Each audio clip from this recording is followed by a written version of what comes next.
Day 42 of First Contact Initiative. That's how I'm required to begin all official communications. Commander Praxx, 3rd Echelon, Diplomatic Corps, Venturi Alliance. And yes, every single one of those designations matters, at least to us. Humans, as I've discovered, couldn't care less. Just call me Praxx, I told the human delegation when we first met. They laughed. As if I'd made some brilliant joke by offering a simplified form of address. In Venturi culture, this would be equivalent to suggesting we all remove our respiratory filters and share air directly. Absurd, inappropriate, potentially career-ending. But humans? They slapped my carapace, a gesture I've since learned signifies camaraderie rather than a challenge to combat, and said, "Sure thing, Praxx. I'm Amanda. This is Jackson. That's Thomas, and over there is Doc." No ranks, no designations, no indication whatsoever of who outranks whom or who should be addressed with the 63 variations of honorifics our linguists had painstakingly mapped from human communication patterns. Our mission was supposed to be straightforward, a joint expedition between the Venturi Alliance and the Earth Cooperative to investigate what humans call a quantum filament, a cosmic anomaly that appears simultaneously in multiple dimensions. The kind of phenomenon our scientists have cataloged in theoretical models, but never observed directly. The humans stumbled upon one. Literally stumbled. Their exploration vessel Dauntless hit the thing while their navigator was, and I quote, grabbing a coffee. The Supreme Command assigned our most prestigious research vessel, properly named Investigative Unit 7B, with a crew selected based on precisely calculated merit scores and genetic optimization standards. Each member's position in our hierarchy was determined by 23 separate assessment protocols. We know exactly who gives orders and who follows them, with no ambiguity whatsoever. The humans sent whoever was, and again I quote, around and interested. How they've managed to achieve spaceflight is beyond comprehension. And yet, here we are, preparing to combine our efforts to study a reality-bending cosmic event that could revolutionize understanding of the multiverse. May the ancestral minds forgive my insubordination, but I'm starting to think our carefully constructed understanding of efficient societal organization might have some gaps. Our diplomatic vessel docked at the human space station Horizon Point with the precision you'd expect from a civilization that has mastered interstellar travel. The humans appeared impressed. One technician even whistled. Apparently that's a sign of approval, not an emergency signal as our cultural briefings had suggested. The docking bay was chaotic. Absolutely chaotic. Humans moved in seemingly random patterns, calling to each other across the chamber without using proper communication channels. Two maintenance workers were having what appeared to be an argument about something called fantasy football, while actively rerouting power conduits. How they haven't accidentally vaporized themselves yet remains one of the great mysteries of the universe. "Welcome to Horizon Point," announced a tall human with dark skin and silver markings on his uniform shoulder. Captain Morgan Bryant. "We're honored to host the Venturi Alliance's first official visit." Finally, someone with a proper title. I performed our formal greeting, extending my sensory appendages in the 7th position of diplomatic recognition, a gesture that took 6 weeks of preparation to perfect. Captain Bryant stuck out his hand, just stuck it out there. Our cultural attaché nearly fainted. "Oh right, you guys don't do handshakes," Captain Bryant said, withdrawing the appendage. "My bad." My bad? A formal diplomatic error acknowledged with my bad?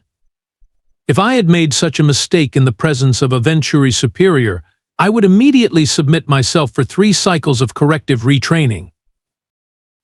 "Let me introduce the team," Bryant continued, gesturing to a group of humans in various colored uniforms.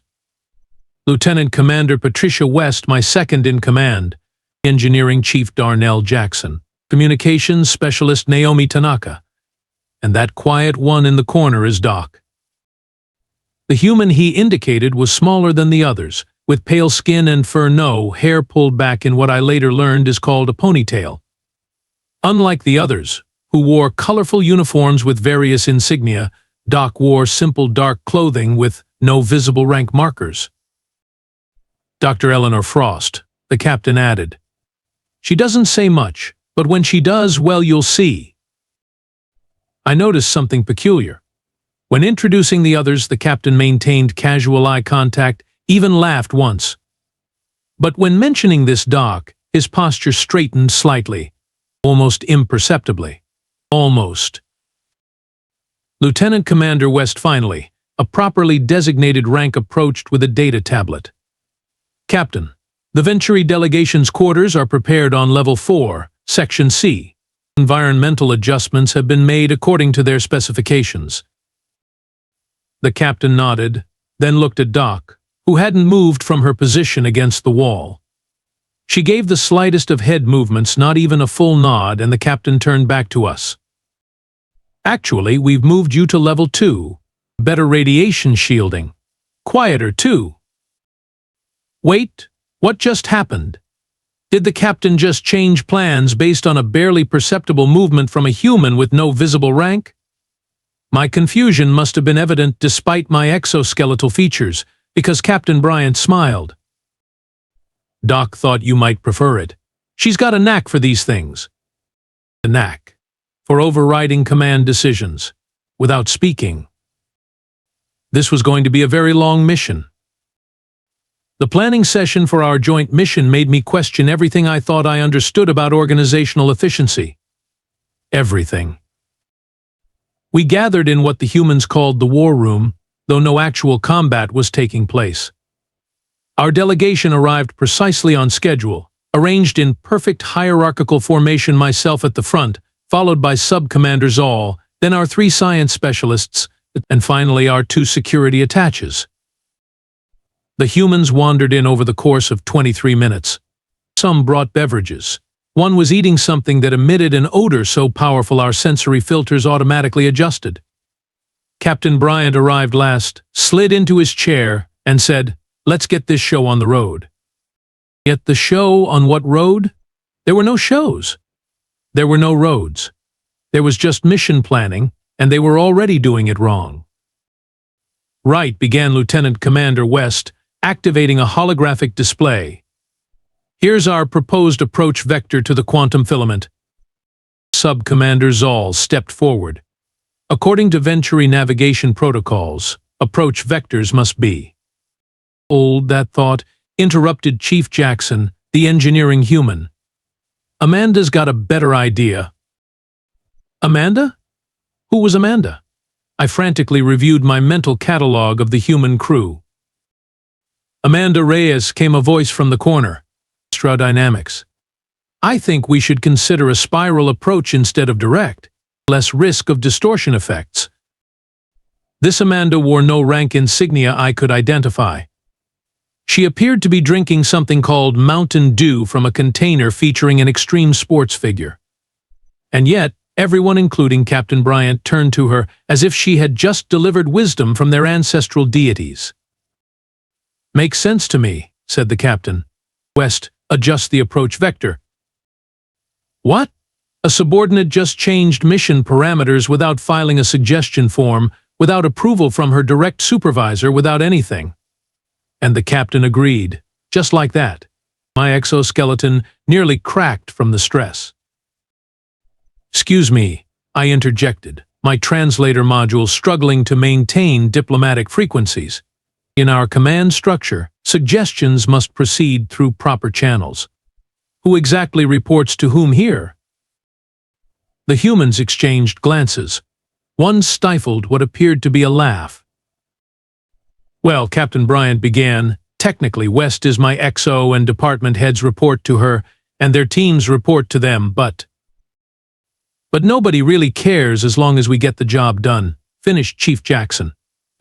I nearly collapsed. How do they function? How do they even decide who speaks when? It's as if they just talk when they have something to say. The horror. Then I noticed Doc. She hadn't spoken a word during the entire exchange. She sat at the far end of the table, reviewing data on her personal device. But then she looked up, made eye contact with the captain, and tapped something on her screen. Captain Bryant's device pinged. He glanced at it, then immediately said, "Actually, we need to adjust our timeline. We're moving up departure by 6 hours." No debate, no questions. Just immediate compliance from everyone in the room, including the higher-ranked officers. May I ask why? I managed my translation module nearly overheating from distress. "Doc's concerned about solar activity affecting the filament," the captain replied, as if that explained everything. I turned to look at this Doc, who had returned to reviewing her data as if she hadn't just dramatically altered our carefully calculated schedule. "And Dr. Frost's area of expertise is?" I inquired, certain I was about to uncover her secret high rank. "Oh, she's got PhDs in xenobiology, quantum physics, and linguistic anthropology," said communications specialist Tanaka casually. "But mostly we just call her Doc because she fixes things. People, equipment, missions gone sideways, you name it." 3 advanced degrees? And they reduced her title to Doc?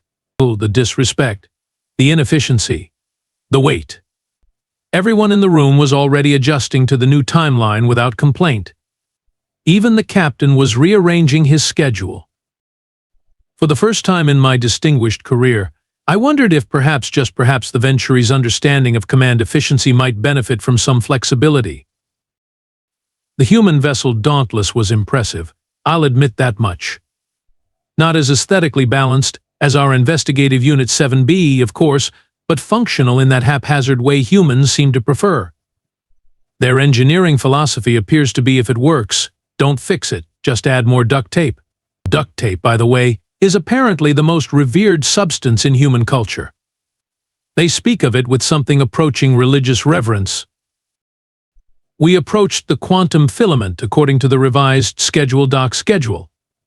The anomaly was beautiful in a terrifying sort of way, a shimmering tear in the fabric of space-time, pulsing with energies our sensors could barely comprehend.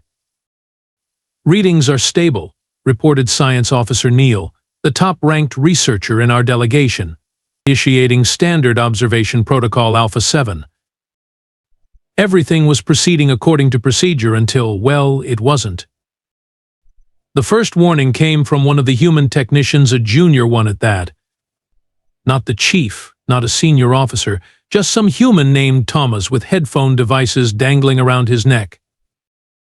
"Hey guys, we're getting some weird phase variances here. Like, super weird." In a Venturi vessel, such an observation would be reported to the appropriate superior, who would evaluate its significance, then report upward if necessary, until someone with decision-making authority was properly informed and could issue appropriate commands. Instead, 5 humans rushed to Thomas's station, talking over each other, pointing at readings, and completely ignoring all chain of command. "That doesn't look right," said Doc, suddenly appearing behind them. The humans parted like some ceremonial formation. She studied the readings for approximately 3.8 seconds, then turned to the captain. "Quantum cascade. Building fast." 2 words. That's all she said. Not a full analysis. Not a proper risk assessment. Just quantum cascade. And somehow Captain Bryant understood not only what she meant but the level of danger it presented. "All hands, emergency positions," he shouted. "Venturi delegation, secure yourselves immediately. Tanaka, get me emergency thrusters." Our crew froze. This wasn't procedure. We had 17 different protocols for anomalous events, and none of them started with yelling. Neil turned to me for instructions, as did the others.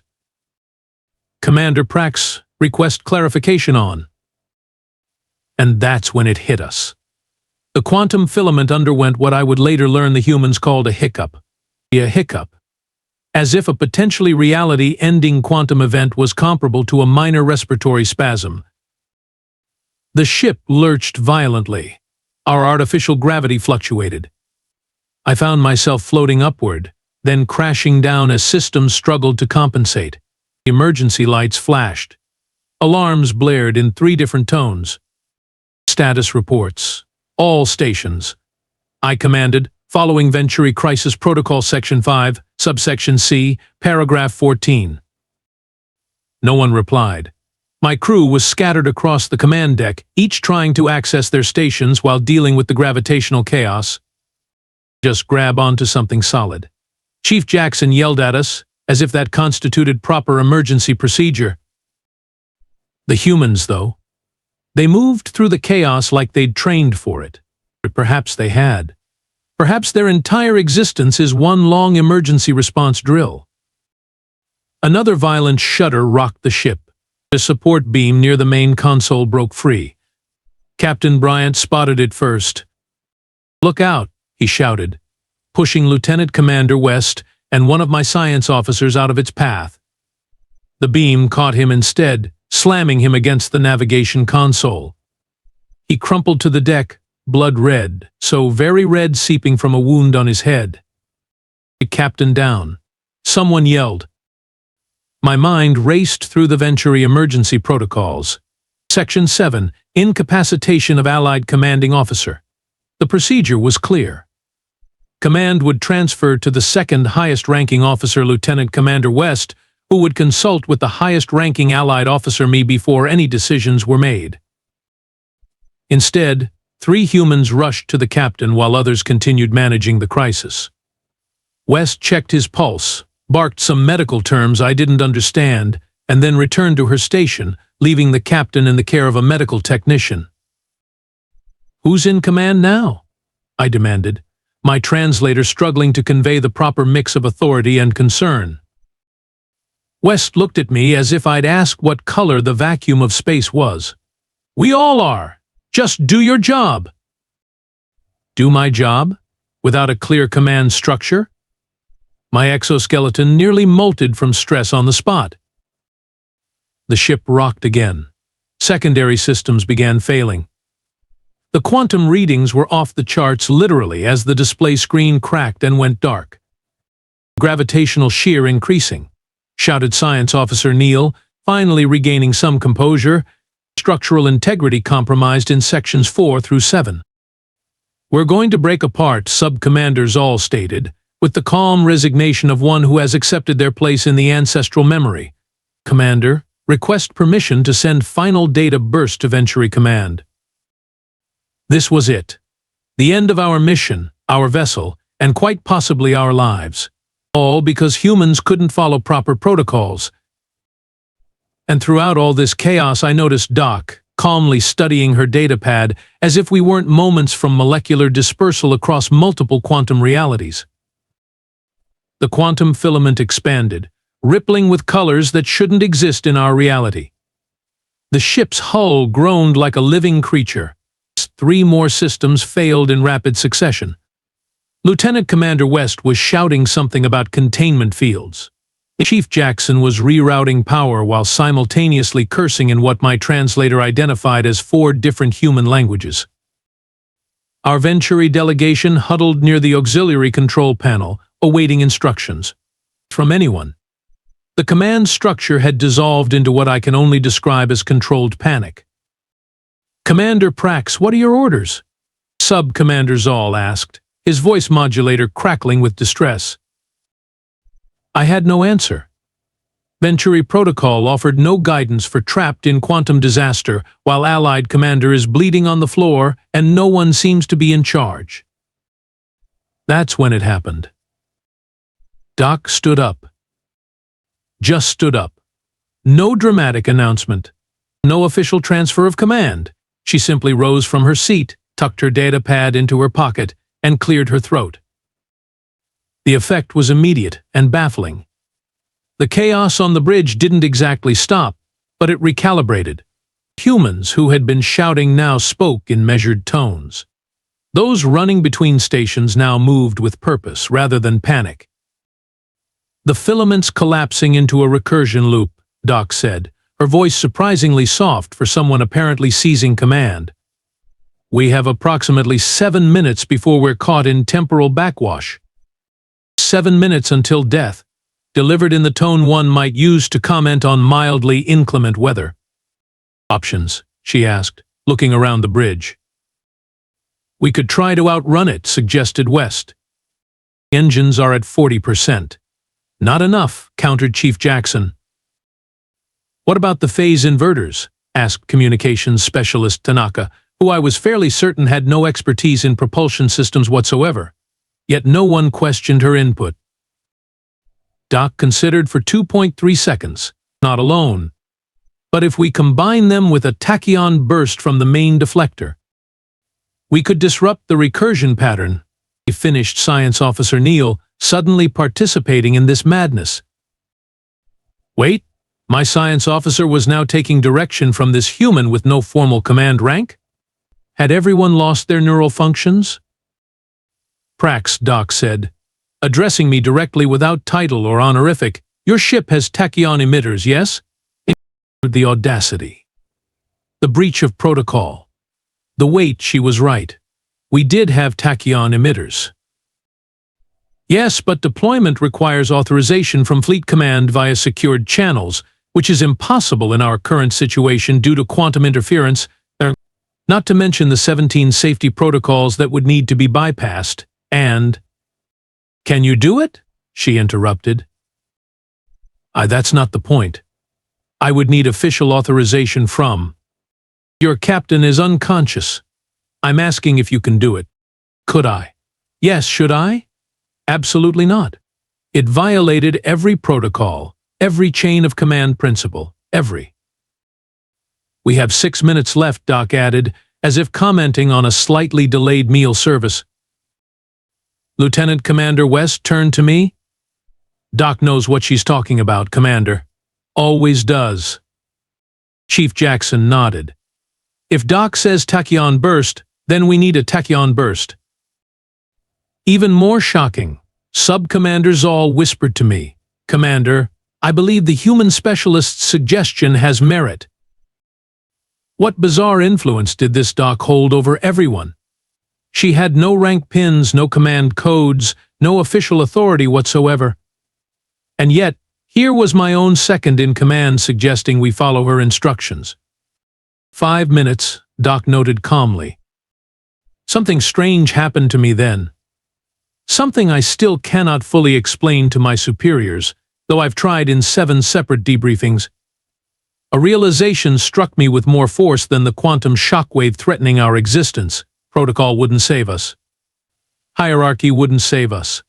But this quiet human with 3 PhDs and a seemingly supernatural ability to command without commanding might. I can do it, I heard myself say. Doc nodded, not in thanks or approval, but in simple acknowledgement, as if my cooperation was merely one more variable in her calculations. Jackson helped the commander access his ship's emitters. West, prepare the phase inverters. Tanaka, we'll need a communication link between the 2 systems. They moved instantly. No questions. No hesitation. Even the injured captain, now semi-conscious and being tended to by a medical officer, managed to give a thumbs-up gesture from his position on the floor. What about temporal backwash effects on organic tissue? I asked, suddenly concerned about a rather important detail. Doc looked at me, her expression unchanged. Already calculated. We'll be fine. That's it? We'll be fine? No detailed analysis? No risk percentages? No contingency plans through Z? And yet I believed her. Against all logic, against all training, against everything I knew about proper command structure and decision-making protocols, I believed this human who somehow commanded without orders. 4 minutes, she said, and we all got to work. I would like to report that we executed the plan with the precision and discipline the Venturi Alliance is known for throughout 3 galactic quadrants. I would like to report that. But honesty compels me to admit that what actually saved us was a chaotic blend of human improvisation, Venturi technology, and Doc's eerily accurate predictions. Tachyon burst ready, I reported, having bypassed security protocols that would earn me a minimum of 2 cycles in remedial training if my superiors ever found out. Which they won't, because I accidentally deleted those particular logs. Accidentally. 7 times. These inverters at maximum, Lieutenant Commander West confirmed. On my mark, Doc said, eyes fixed on her datapad, not on the view screen showing our imminent doom, not on the crew awaiting her command, just on her calculations. 3, 2, 1 now. We fired the combined burst. The quantum filament shuddered, twisted, and then, like some cosmic magic trick, folded in on itself. The recursion loop collapsed. The ship stopped shaking. Emergency alarms silenced one by one. We had survived. Against overwhelming odds and basic common sense, we had survived. Captain Bryant, now sitting up though still bleeding impressively, grinned. Told you Doc was good. But I don't understand, I said, my translator struggling to convey my bewilderment. Dr. Frost has no command rank. She issued no formal orders. She followed no established protocols. Why did everyone obey her? The humans exchanged glances. That particular look they get when we Venturi ask something they find amusingly simple. Because she was right, Chief Jackson said, as if that explained everything. But how did you know she was right? I insisted. Because she usually is, Communications Specialist Tanaka added with a shrug. Lieutenant Commander West, perhaps sensing my continued confusion, attempted a more diplomatic explanation. Look, Commander Praxx, in a crisis, we follow whoever has the best chance of keeping us alive. Doc has 3 PhDs, 15 years of field experience, and has saved more missions than anyone else in the fleet. Her rank doesn't matter. Her knowledge does.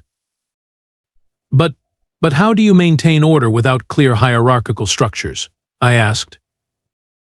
Captain Bryant laughed, then winced as the medical officer applied something to his head wound. Who says we maintain order? We maintain results. Slowly, like a quantum particle resolving from multiple states, understanding began to dawn on me. Humans didn't respect Doc because of assigned authority. They respected her because of demonstrated expertise. They followed her not because they had to, but because they wanted to, because it worked. The Venturi Alliance has existed for 12,000 years.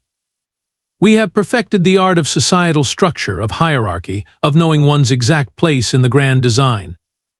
We consider ourselves vastly more advanced than humans, whose civilization is still practically in its infancy.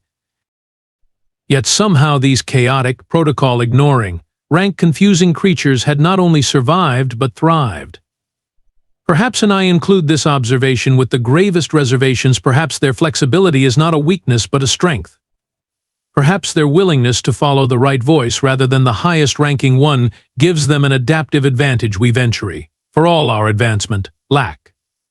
A-57 of First Contact Initiative, final entry before returning to Venturi space. My official report will detail the scientific findings of our mission, the successful observation of the quantum filament, and the mutually beneficial exchange of knowledge between our species. Standard diplomatic language, proper protocols. What my report won't mention is my most significant discovery. Humans have evolved something far more complex than our rigid hierarchies. They've created a social structure fluid enough to place power exactly where it needs to be, exactly when it needs to be there. As I watched Doc quietly teaching one of our junior science officers about quantum recursion, still without raising her voice or asserting any authority, I've come to a somewhat alarming conclusion. If humans can adapt their entire command structure on the fly, what else can they adapt? What other assumptions might we be making about these seemingly chaotic but surprisingly effective creatures? The Supreme Command believes we're the advanced species in this relationship. After witnessing humans in crisis, I'm no longer certain. And that, more than any quantum anomaly, is truly terrifying. Perhaps it's time the Venturi Alliance learned to listen to our own docs, wherever they might be hiding in our perfectly organized hierarchy. Before we discover too late that in the cosmic struggle for survival, adaptability trumps order every time. Also, I've developed an inexplicable fondness for duct tape. Please send help.